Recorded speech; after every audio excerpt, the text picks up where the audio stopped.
Les nouvelles, une présentation d'Accès Toyota de Rouyn-Noranda. C'est le concessionnaire avec la gamme de véhicules la plus diversifiée sur le marché, en plus d'être le leader des modèles hybrides dans la région. Après 3 morts tragiques à Val-d'Or, la coroner trouvera-t-elle des réponses? Et quel avenir à l'Aréna de Sainte-Terre? Voilà les questions qu'on s'est posées pour vous.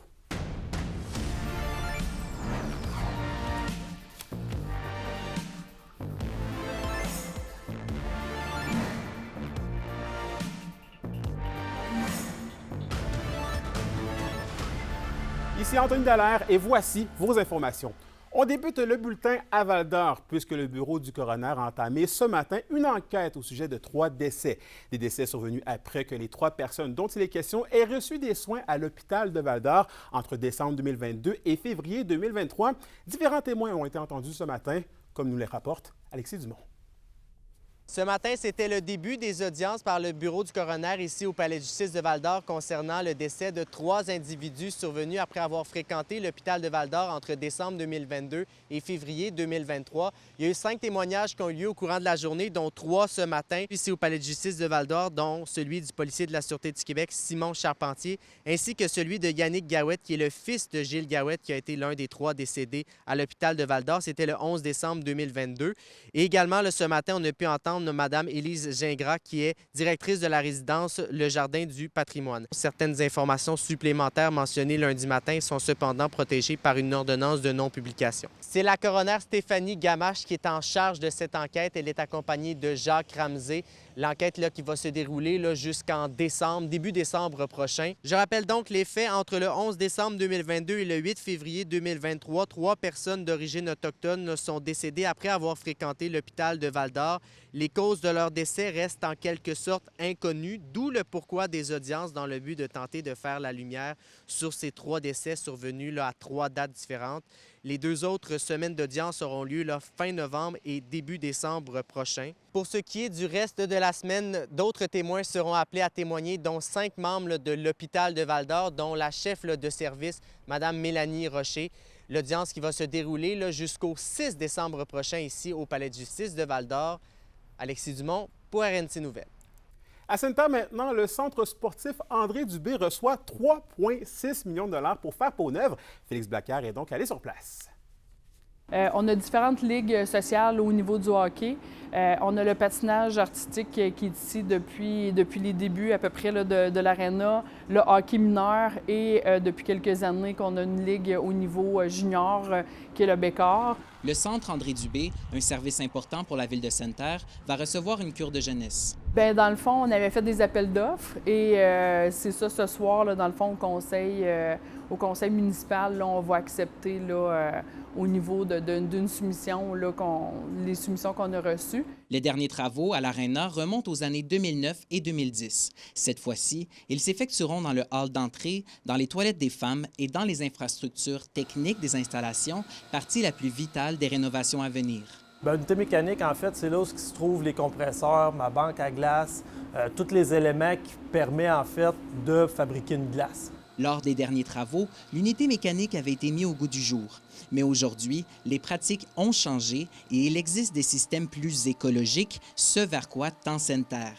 Oui, un système plus performant, mais un système aussi beaucoup plus, je vais dire, sain au niveau de la santé des utilisateurs. Le système qu'on a présentement, c'est un système à l'ammoniac. Qui dit fuite d'ammoniac dit danger. Tandis que si on tend vers un autre système plus vert, bien, on enlève toute cette portion-là de danger qui est ultra intéressant pour, oui, les utilisateurs, mais aussi les employés qui travaillent ici à l'Aréna. Avec l'explosion des coûts de construction, la mairesse de Sainte-Terre croit que les municipalités n'ont plus le choix que de se concentrer sur l'élémentaire dans le dépôt de projet. C'est de dire, bien, oui, des chambres supplémentaires, ça serait super intéressant. Est-ce que c'est obligatoire de l'avoir? Non. Bien, c'est un peu là qu'on a décidé de faire des coupures au niveau du projet. Les démarches pour la mise à niveau se font rapidement parce que les travaux vont s'effectuer entre les 2 saisons de hockey, c'est-à-dire entre avril et septembre de l'an prochain. Félix Blacquer, RNC Nouvelles, Sainte-Terre. Et au culturel, un spectacle de guitare s'amène ce soir au théâtre Liliane Perrault de la Sarre. Vous pourrez plonger dans l'univers de la musique classique en compagnie du guitariste Tommy Dupuis. Des pièces d'inspiration africaine, balkanique et sud-américaine seront présentées. La représentation est donc prévue à 19h30 ce soir. Et au sport, parlons de hockey de la LHJMQ avec notre analyste sportif Alexandre Cabana. Alexandre, bonjour. Bonsoir, Anthony. Écoutez, Alexandre, là, ça a été un très, très gros week-end d'action pour nos deux équipes là, qui reviennent d'un voyage maritime. On va commencer avec les Huskies qui, disons-le, ça n'a pas été un voyage parfait, mais en effet, on est allé chercher des très gros points. Vraiment, les Huskies qui sortent de ce voyage traditionnel dans l'est du pays avec 6 points sur une possibilité de 8 quand même. Donc, vraiment, on a vu la meute là, être de tous les combats. Steve Hartley, l'entraîneur-chef, l'a dit, ce n'était pas parfait, tu l'as mentionné, mais tout de même, on a remporté une victoire en tir de barrage, une victoire en prolongation et une victoire finalement décisive sur 3 équipes quand même qui font partie de l'élite de la Ligue. Donc, un match baromètre excellent qui vient placer les Huskies de Rouyn-Noranda au 5e rang du classement général de la LHJMQ. Et ça, ça peut paraître surprenant, mais vraiment, les Huskies sont menés par le trio de l'heure dans la LHJMQ. Le premier trio, c'est sans contredit le meilleur trio de la Ligue présentement, Antonin Véro, Bill Zonon et Lars Steiner. Vraiment, donc, ajoutez ça à la Husky Way qui est de retour. La fameuse Husky Way qu'on a parlé beaucoup l'an dernier, justement. Là. Tellement, vraiment, c'est l'ardeur au travail, cette identité-là qui est propre aux Huskies de Rouyn-Noranda depuis tant d'années, elle semble être de retour et visiblement, c'est payant sur la glace. Et là, Alexandre, je vais vous faire plaisir, évidemment, en parlant de ce petit sus-là. Parlez-moi justement de Lars Steiner, qui, évidemment, qui est de tous les combats présentement. Oui, Lars Steiner, justement, je vous le mentionnais, sur le premier trio, un jeune de 16 ans, Anthony, un jeune de 16 ans qui arrive directement de la Suisse